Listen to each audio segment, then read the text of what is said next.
अस्सलाम वालेकुम। On news के साथ मैं हूं सबा कामरान। खबर शामिल करते हैं, कराची से मस्जिद की किस तरह बेहुरमती की जा रही है। किसी को भी ये ख्याल नहीं कि अल्लाह के घर का तकद्दुस पामाल हो रहा है। मस्जिद इंतज़ामिया शायद सो रही थी। मस्जिद इंतज़ामिया पर सवालिया निशान। जिन्होंने अल्लाह के घर का तकद्दुस पामाल किया है, इन सब के खिलाफ FIR दर्ज होनी चाहिए। अल्लाह के घर का तकद्दुस पामाल करने वाले बहुत ही बाअसर लोग हैं। मस्जिद सकीना DHA फेज 8 कराची 17 नवंबर 2021 का वाकया है।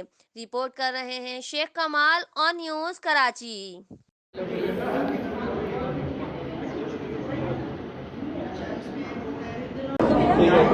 नाम ने यही पे लिखवाया।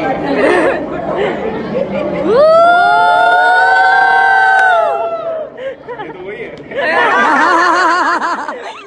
लाइक करें, कमेंट करें, शेयर करें और बेल आइकन को प्रेस करना मत भूलें।